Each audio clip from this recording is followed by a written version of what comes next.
Section 1. Defining extortion. Understanding the legal framework. In the realm of legal battles, few accusations carry the weight and severity of extortion.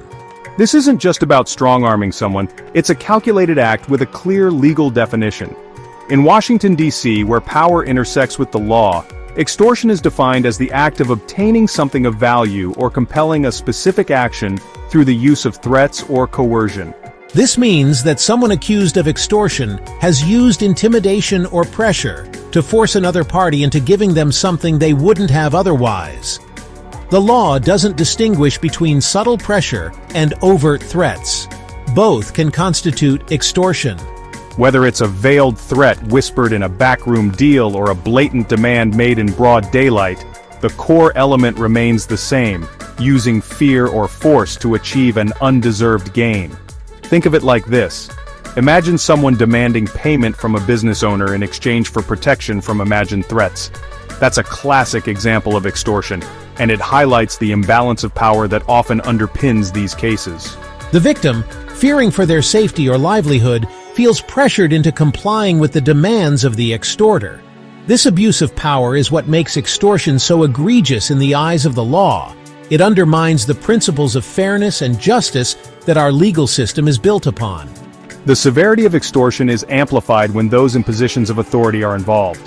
When individuals entrusted with upholding the law are themselves accused of exploiting it for personal gain, it erodes public trust and undermines the very foundations of our democracy.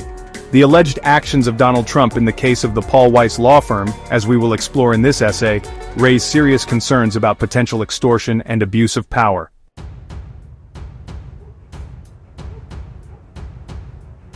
Section 2. Setting the stage. Trump, Paul Weiss, and a $40 million question. At the heart of this unfolding legal drama is a story of power, influence, and a staggering sum of money. On one side we have Donald Trump, a figure no stranger to controversy, wielding the immense weight of his political influence.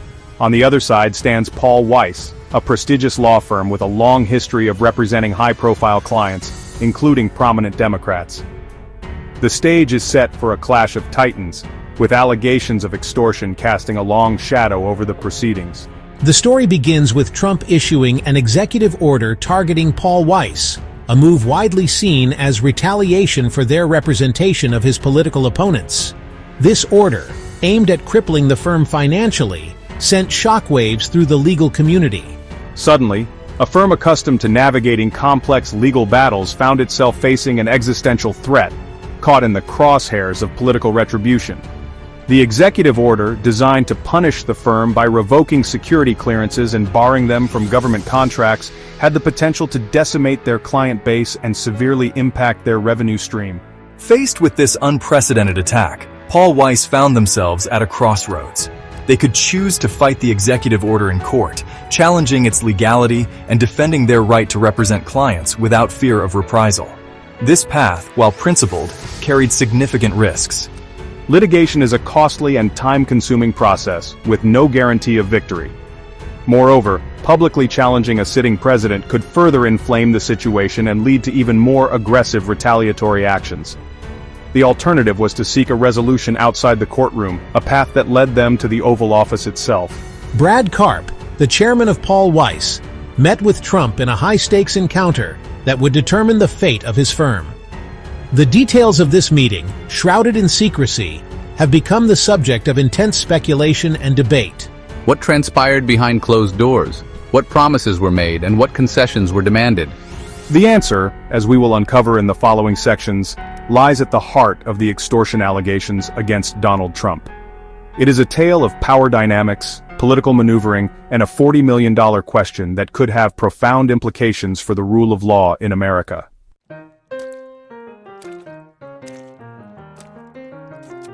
Section 1.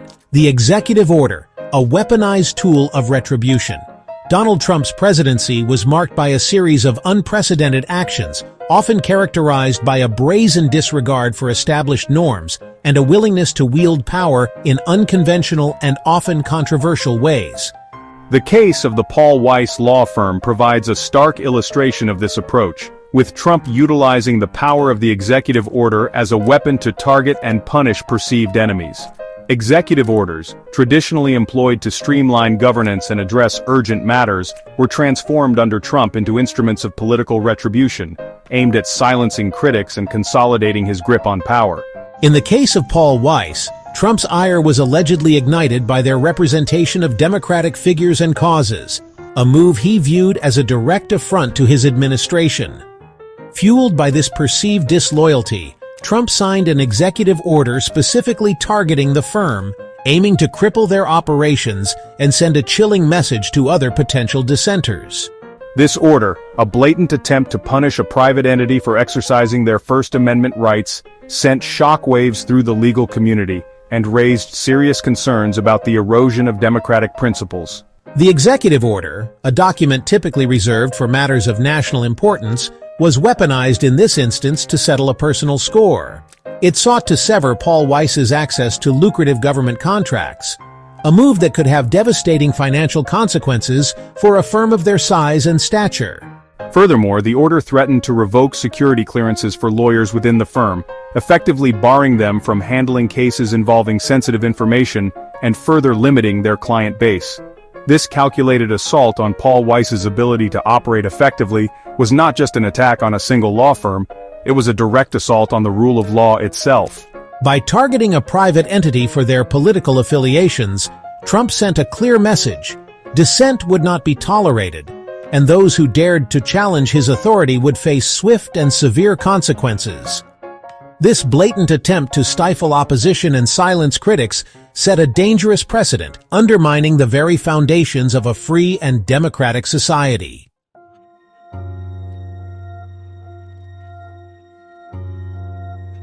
Section 2. Financial Fallout. The crushing weight of political pressure.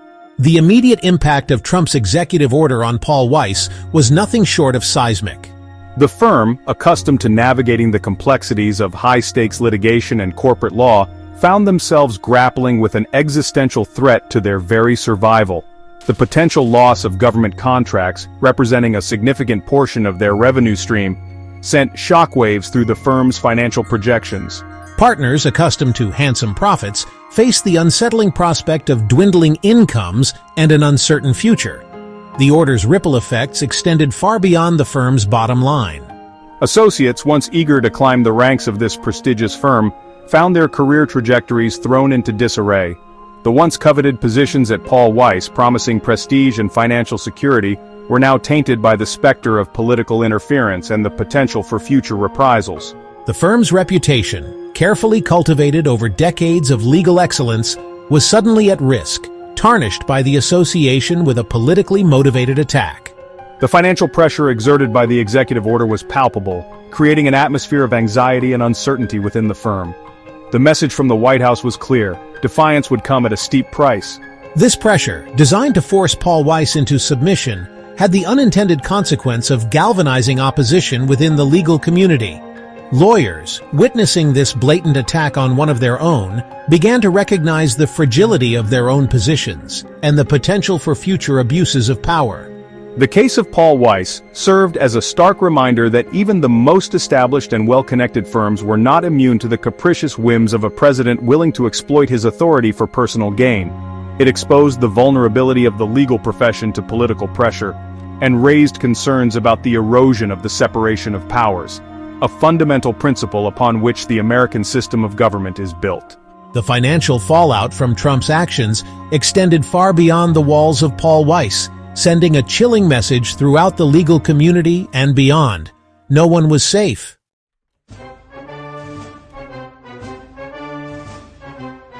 Section 3. A chilling effect, the erosion of legal independence. The attack on Paul Weiss sent a ripple effect throughout the legal community, creating a chilling effect that extended far beyond the walls of the firm itself. Lawyers, accustomed to operating within a framework of legal precedent and ethical obligations, found themselves questioning the boundaries of their profession in an era defined by political polarization and a willingness to weaponize the law for personal gain. The independence of the legal profession, a cornerstone of a functioning democracy, was under assault. The fear was palpable. Law firms, large and small, began to scrutinize their client lists, wary of attracting unwanted attention from a president known for his vindictive nature. The prospect of being targeted by a politically motivated executive order, with its potentially devastating consequences, forced firms to weigh their commitment to representing clients without fear or favor against the need to protect their own interests. This chilling effect struck at the heart of the legal profession, undermining its ability to serve as a check on executive power. The case of Paul Weiss served as a stark warning to lawyers across the country. Represent clients deemed unfavorable by the administration at your own peril. This implicit threat to the legal profession undermined the very foundations of a fair and just society. The ability of citizens to access legal representation, regardless of their political beliefs or affiliations, is a fundamental right enshrined in the Constitution. When that right is threatened, the entire system of justice is called into question. The erosion of legal independence under the Trump administration was not limited to the targeting of individual firms like Paul Weiss. It extended to attempts to influence judicial appointments, undermine the Department of Justice, and cast doubt on the legitimacy of the electoral process itself. These actions, taken together, painted a disturbing picture of a president determined to bend the legal system to his will, regardless of the consequences for the rule of law or the health of American democracy.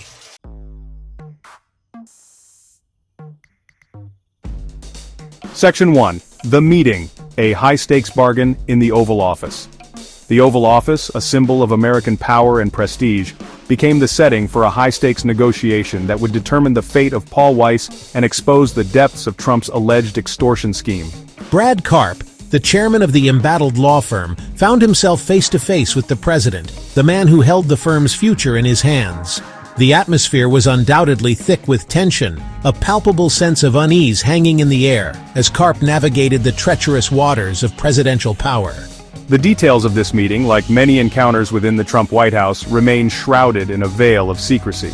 Official records are scant, and those present have been tight-lipped about the specifics of what transpired.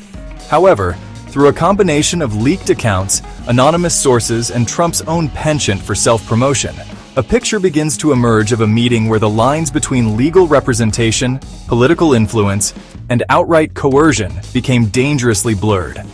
Karp, representing a firm facing financial ruin at the hands of Trump's executive order, was in a precarious position.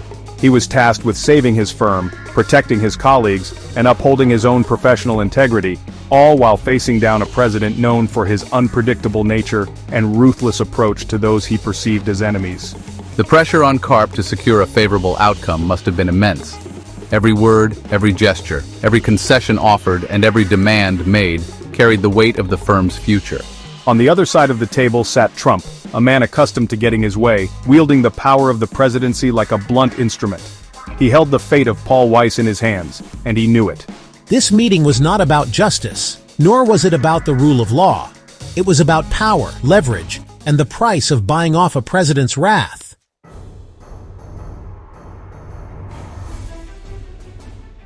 Section 2. Quid pro quo $40 for political favors.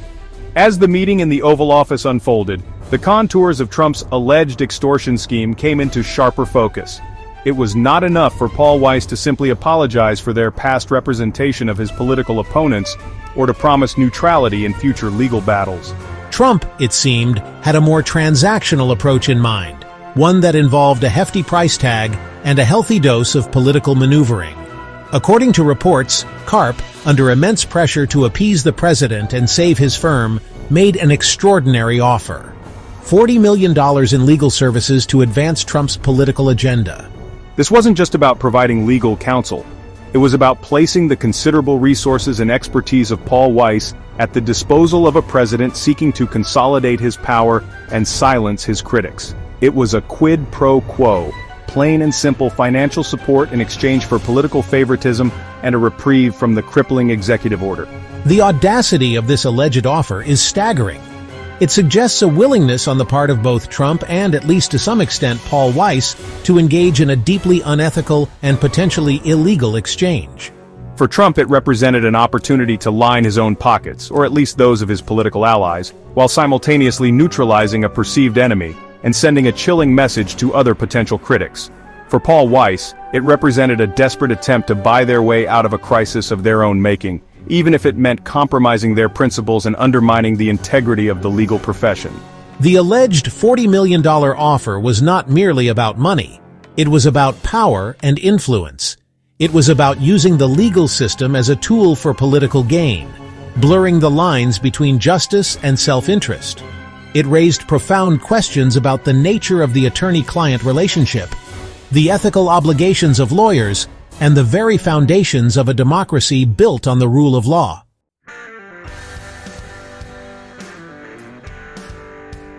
Section 3. The Aftermath, Capitulation, or Strategic Maneuvering. In the wake of the Oval Office meeting, Trump abruptly reversed course, rescinding the executive order targeting Paul Weiss. The firm, it seemed, had survived the encounter, their financial future secured, at least for the time being. But the question lingered. Was this a victory for Paul Weiss, or had they simply capitulated to a bully, sacrificing their principles and setting a dangerous precedent for the legal profession as a whole? The $40 million question remained at the heart of the matter. Was this a genuine offer of legal services, made in good faith? Or was it a thinly veiled bribe, designed to buy off a president and secure favorable treatment? The optics were undeniably bad, feeding into the narrative of a corrupt president willing to abuse his power for personal gain, and a legal system where justice could be bought and sold to the highest bidder. Paul Weiss, for their part, maintained that the offer of legal services was unrelated to the executive order, a coincidence of timing rather than a quid pro quo arrangement. They argued that their meeting with Trump was a legitimate exercise in client development, no different from the countless other meetings that take place between lawyers and potential clients every day. However, this explanation rang hollow to many, particularly given Trump's history of using his position to reward allies and punish enemies. The aftermath of the Paul Weiss case left a bitter taste in the mouths of many who believed in the sanctity of the legal profession and the importance of an independent judiciary. It raised uncomfortable questions about the role of money in politics, the influence of powerful interests on the legal system, and the erosion of democratic norms in the face of unchecked executive power. The true cost of the alleged $40 million deal, whether in terms of compromised principles, eroded public trust, or the long-term damage to the rule of law, remains to be seen.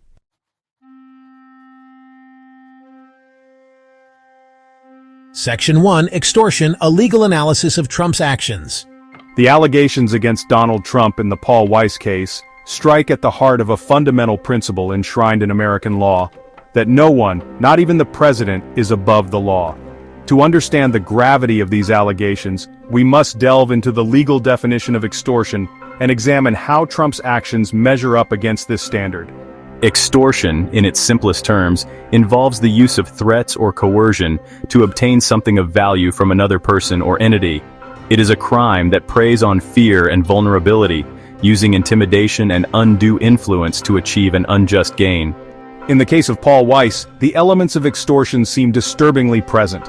Trump, using the power of the presidency, issued an executive order designed to inflict severe financial harm on the law firm, a move widely seen as retaliation for their representation of his political opponents. This act, in and of itself, could be construed as an abuse of power, but it is the subsequent actions that elevate the case to the level of potential extortion. The alleged $40 million offer of legal services, made by Paul Weiss during a meeting with Trump in the Oval Office, raises serious questions about whether this was a genuine offer, or a coerced payment made under duress to escape further retaliation. The timing of the offer, coming on the heels of the executive order, and Trump's subsequent decision to rescind it after the offer was made, creates a strong appearance of a quid pro quo arrangement. It suggests that Trump was not simply seeking legal representation, but rather using the threat of financial ruin to extract a hefty sum from a firm he perceived as hostile to his interests. This alleged use of presidential power for personal gain, if proven, would constitute a clear violation of the law and a betrayal of the public trust.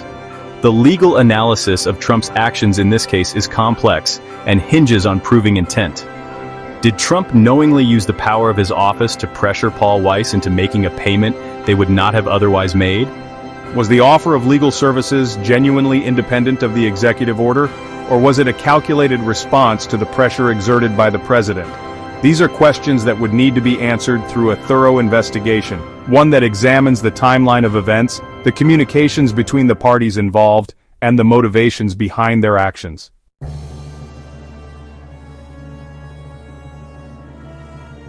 Section 2. Historical echoes, parallels to past political coercion. The allegations against Donald Trump in the Paul Weiss case, while shocking in their audacity, are not entirely without precedent in American political history. The abuse of power, the use of political office for personal gain, and the willingness to exploit the levers of government to silence critics and reward allies are themes that have unfortunately surfaced repeatedly throughout the nation's past. While the specific circumstances may differ, the underlying pattern of behavior is eerily familiar. One need only look back to the Watergate scandal that brought down President Richard Nixon to see echoes of the alleged extortion scheme involving Trump and Paul Weiss. In that infamous case, Nixon and his cronies engaged in a campaign of political espionage, sabotage, and obstruction of justice, all in an effort to hold on to power and silence their political opponents. The scandal, which ultimately led to Nixon's resignation, exposed the dark underbelly of American politics and served as a stark reminder that even the highest office in the land is not immune from corruption. More recently, the impeachment trial of President Bill Clinton, while centered on charges of perjury and obstruction of justice related to an extramarital affair, also revealed a pattern of behavior that bears some resemblance to the allegations against Trump. Clinton, facing accusations that he had abused his power to cover up his personal indiscretions, engaged in a protracted legal and political battle that ultimately tarnished his legacy and eroded public trust in his presidency. These historical examples, while not directly comparable to the Trump case, serve as cautionary tales about the dangers of unchecked power and the slippery slope that can lead from political maneuvering to outright abuse of authority. They highlight the importance of a vigilant press, a robust system of checks and balances, and an informed citizenry willing to hold their leaders accountable for their actions. The allegations against Trump, if proven, would represent a continuation of this troubling pattern and a significant step backward for a nation founded on the principles of democracy and the rule of law.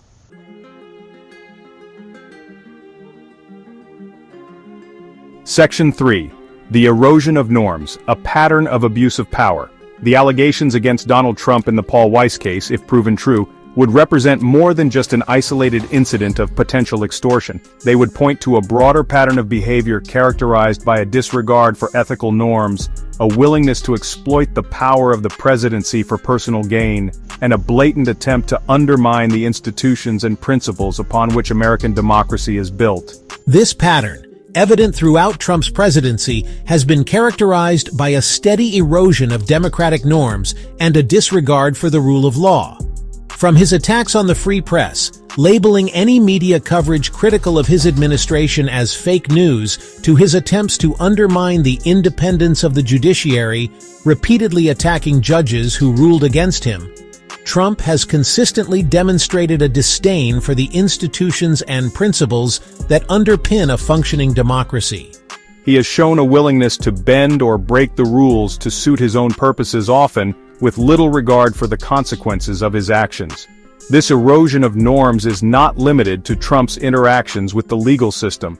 His approach to foreign policy, characterized by a transactional worldview and a willingness to cozy up to dictators while alienating long-standing allies, has undermined America's standing in the world and damaged its reputation as a beacon of democracy and human rights.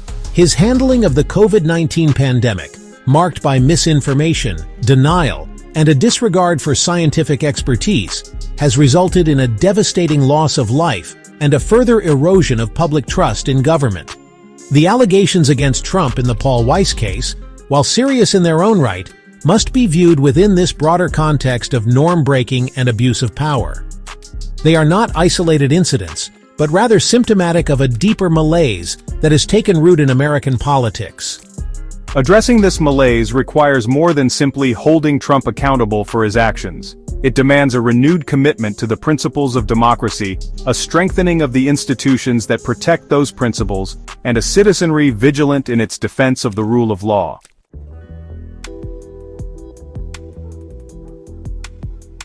Section 1. The Legal Profession's Reckoning, a Crisis of Conscience.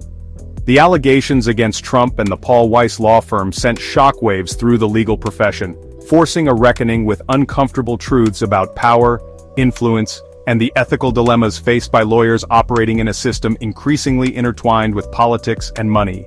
The case served as a stark reminder that the legal profession, while ostensibly committed to upholding the rule of law, is not immune to the corrupting influence of power or the allure of financial gain. At the heart of this crisis of conscience lies a fundamental question: what is the role of a lawyer in a democratic society? Is it simply to zealously represent the interests of their clients, regardless of the moral implications or the potential consequences for the broader society? Or do lawyers have a higher duty to uphold the principles of justice, fairness, and the rule of law, even when those principles clash with the interests of their clients or the powerful figures they may represent? The Paul Weiss case brought this dilemma into sharp focus. The firm, known for its legal prowess and its representation of high-profile clients, found itself accused of prioritizing its own financial interests over its ethical obligations. The alleged $40 million offer of legal services to Trump, whether viewed as a strategic maneuver or a desperate attempt to buy off a vengeful president, raised serious questions about the firm's judgment and its commitment to the principles of legal ethics. The fallout from the case extended far beyond the walls of Paul Weiss, prompting soul-searching within law firms across the country. Partners, associates, and law students grappled with the implications of the case, questioning the ethical boundaries of their profession and the role of lawyers in a society grappling with political polarization, income inequality, and an erosion of trust in institutions. The case served as a wake-up call, a stark reminder that the legal profession is not a monolith but rather a collection of individuals wrestling with complex ethical dilemmas in a rapidly changing world.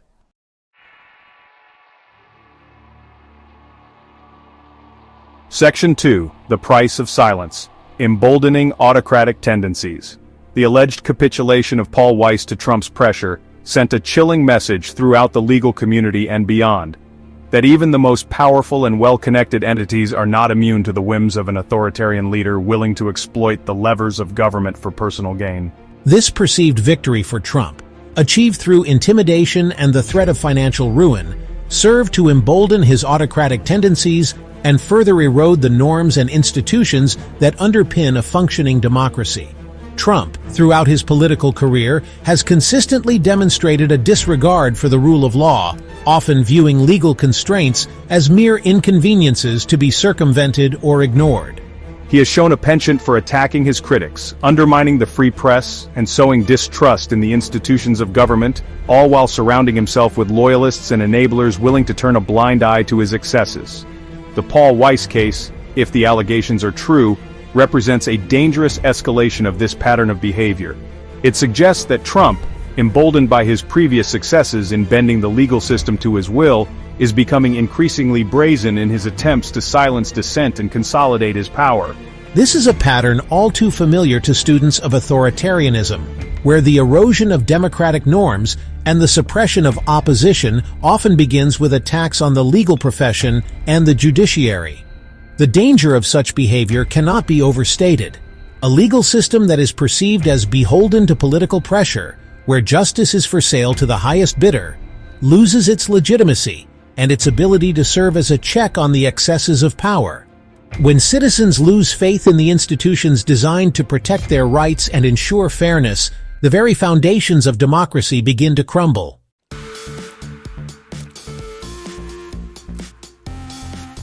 Section 3. A Call to Action. Defending the Integrity of the Law. The allegations against Trump and the Paul Weiss law firm, while deeply troubling, present an opportunity for a long-overdue conversation about the role of law, power, and ethics in American society. This isn't just a matter for lawyers and legal scholars to debate amongst themselves. It's a challenge that demands the attention and engagement of all citizens who value democracy and the rule of law. The defense of democratic institutions and principles requires a multi-pronged approach.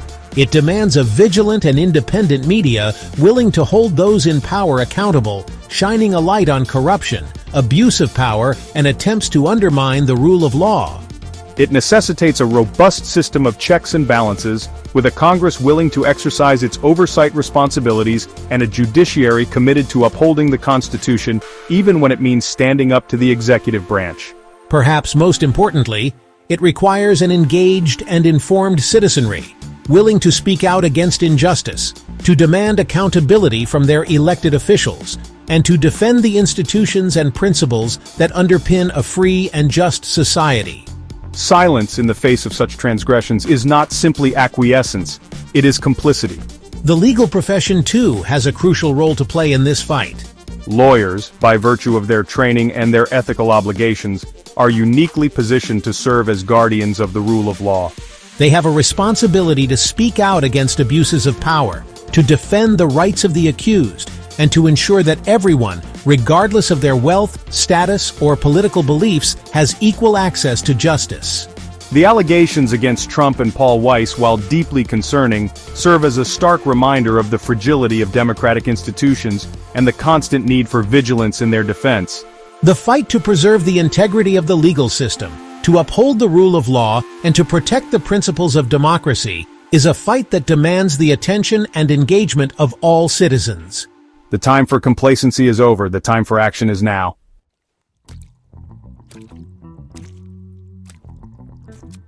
Section 1. Media response, a spectrum of coverage. The allegations against Donald Trump and the Paul Weiss law firm, involving accusations of extortion and a shadowy $40 million deal, sparked a media frenzy, with news outlets across the political spectrum scrambling to cover the unfolding scandal. The story, with its potent mix of power, money, and alleged corruption, captivated the nation's attention, dominating headlines and cable news cycles for weeks on end. However, the media's response to the allegations was far from monolithic, reflecting the deep partisan divisions that have come to characterize the American media landscape. On one end of the spectrum, conservative media outlets, long aligned with Trump and his political agenda, largely downplayed or dismissed the allegations as baseless attacks from a biased and hostile press. They characterized the story as a nothing burger, a concoction of liberal media elites and disgruntled Democrats seeking to damage Trump's reputation and undermine his presidency. Some went so far as to suggest that the allegations were part of a coordinated witch hunt against Trump, a continuation of the efforts to overturn the results of the 2020 election. On the other end of the spectrum, liberal media outlets, often critical of Trump and his policies, gave the allegations prominent coverage, highlighting the potential legal and ethical violations involved. They framed the story as a clear-cut case of abuse of power, with Trump using the presidency for personal enrichment and to punish his enemies. Some drew parallels to past presidential scandals, such as Watergate and the impeachment of Bill Clinton, arguing that Trump's actions represented a grave threat to the rule of law and the integrity of American democracy. In between these two poles, a handful of news organizations attempted to navigate a more nuanced and fact-based approach, focusing on the details of the allegations, the evidence available, and the legal precedents involved. They acknowledged the seriousness of the accusations while also cautioning against rushing to judgment before all the facts were known. These outlets, often accused by both sides of bias, faced an uphill battle in their efforts to provide balanced and objective coverage in an increasingly polarized media environment.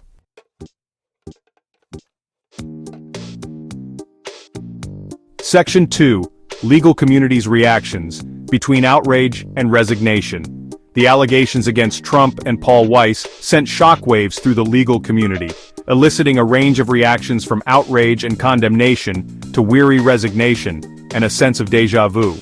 Many lawyers, particularly those specializing in ethics and professional responsibility, expressed deep concern over the implications of the case, arguing that it represented a dangerous erosion of legal ethics and a threat to the integrity of the profession. They pointed to the alleged $40 million offer of legal services as a blatant example of quid pro quo, a clear violation of ethical rules prohibiting lawyers from using their licenses to gain an unfair advantage or to influence government officials. Some legal scholars argued that the case highlighted the corrupting influence of money in politics, particularly in the wake of the Citizens United decision, which opened the floodgates to unlimited corporate spending in elections. They argued that the case demonstrated how wealthy individuals and corporations could use campaign contributions and other forms of financial leverage to curry favor with elected officials and to influence legal and regulatory decisions in their favor.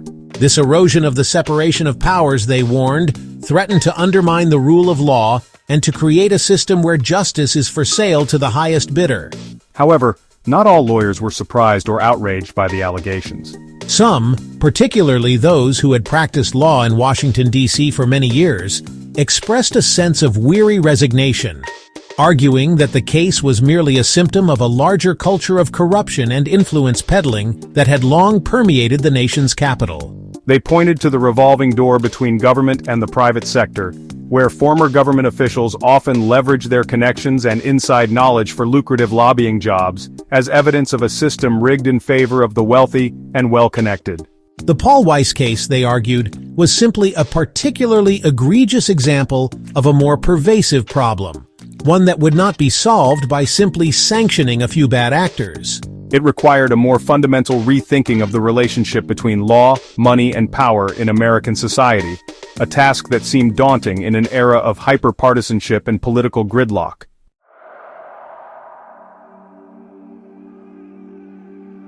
Section 3. Public Perception, Erosion of Trust and the Call for Accountability.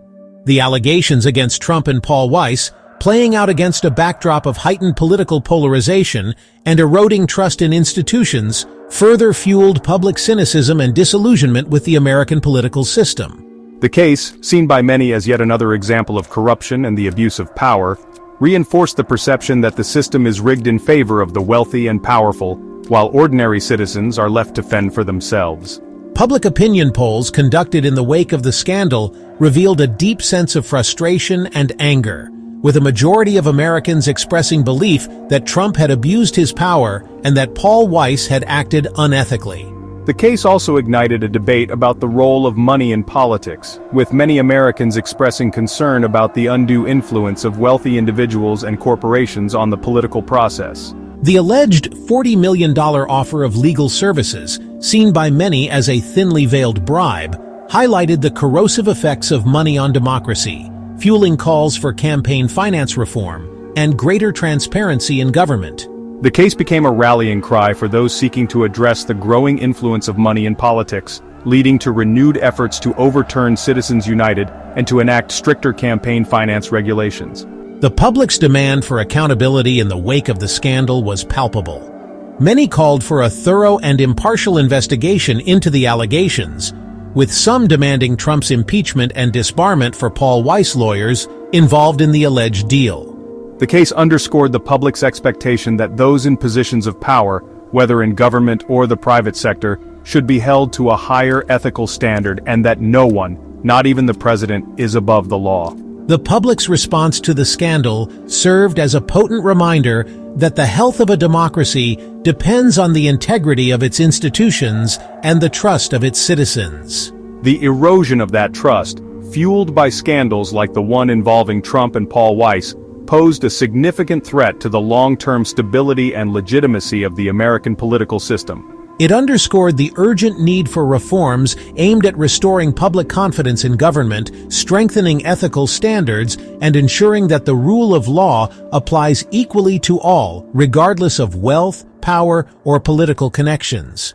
The public's demand for accountability, while difficult to achieve in a polarized political climate, represented a glimmer of hope, a sign that despite the cynicism and disillusionment, a belief in the possibility of a more just and equitable society remained.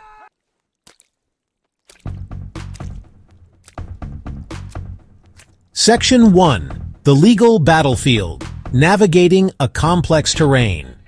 The fallout from the alleged extortion scheme involving Donald Trump and the Paul Weiss law firm has left a trail of unanswered questions and a legal battlefield fraught with complexities. At the heart of this legal quagmire lies the question of whether Trump's actions in targeting the firm with a punitive executive order and then seemingly rescinding it after a lucrative offer of legal services was made, constitute extortion under the law.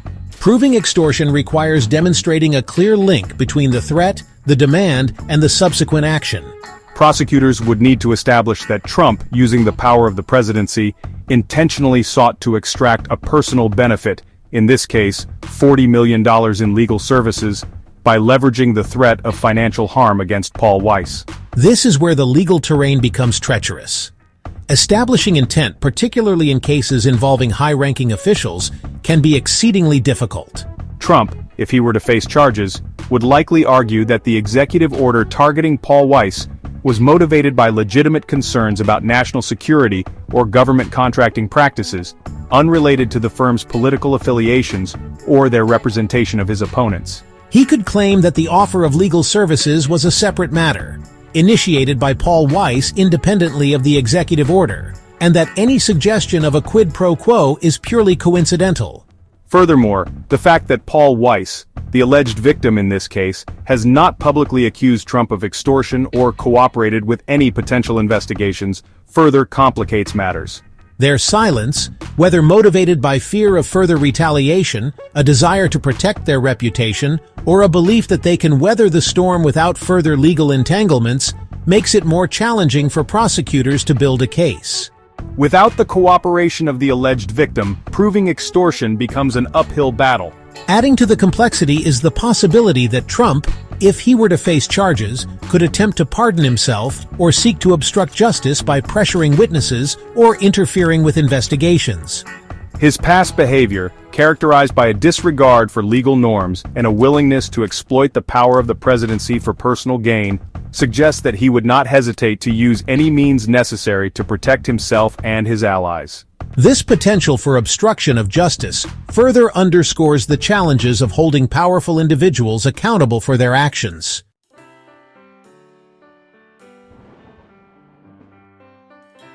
Section 2.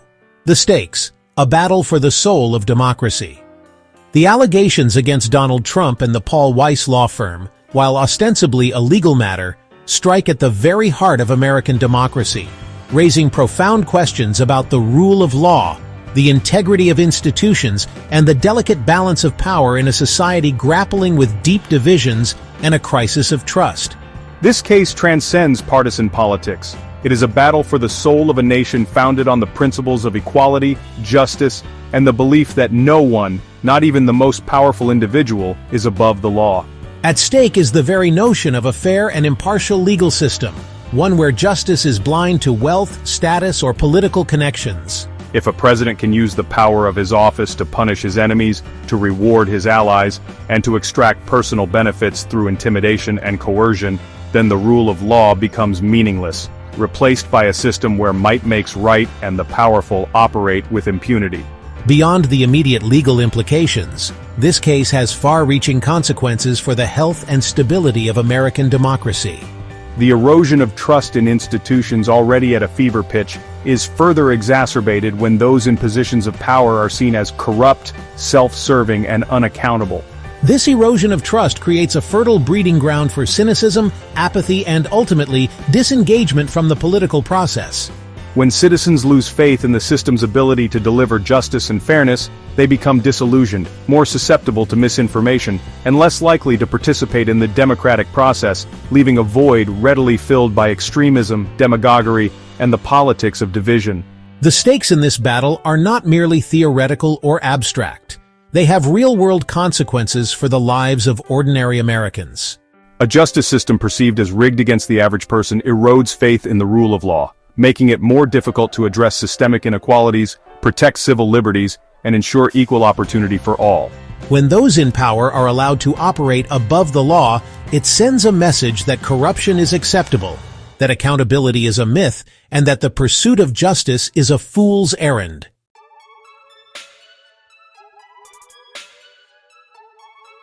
Section 3. A Reckoning for America, Truth, Justice, and the Long Road Ahead. The allegations against Donald Trump and the Paul Weiss law firm, regardless of whether they ultimately result in criminal charges or convictions, have exposed deep fissures in the fabric of American society, forcing a long-overdue reckoning with uncomfortable truths about power, corruption, and the fragility of democratic institutions. This is not a moment for complacency or for simply hoping that the system will right itself. It is a call to action for all citizens who believe in the promise of a more just and equitable society. The pursuit of truth and justice in this case, and in the countless other instances of alleged corruption and abuse of power that plague American politics, requires a multifaceted approach. It demands a vigilant and independent media willing to hold those in power accountable, shining a light on wrongdoing, and refusing to be cowed by intimidation or silenced by political pressure. It necessitates a robust system of checks and balances, with a Congress willing to exercise its oversight responsibilities, a judiciary committed to upholding the Constitution, and law enforcement agencies free from political interference. Perhaps most importantly, it requires an engaged and informed citizenry, willing to educate themselves about the issues, to hold their elected officials accountable, and to demand better from those in positions of power. Apathy, cynicism, and disengagement are the enemies of democracy. Active participation, informed dissent, and a willingness to fight for a more just and equitable society are its greatest strengths. The road ahead will be long and arduous. The forces of division, misinformation, and entrenched power will continue to sow discord, to undermine trust, and to resist calls for accountability. But the pursuit of truth, justice, and a more perfect union is a fight worth having. One that demands the courage of our convictions, the strength of our collective will, and an unwavering belief in the promise of a better tomorrow. The time for complacency is over. The time for action is now. The future of American democracy depends on it.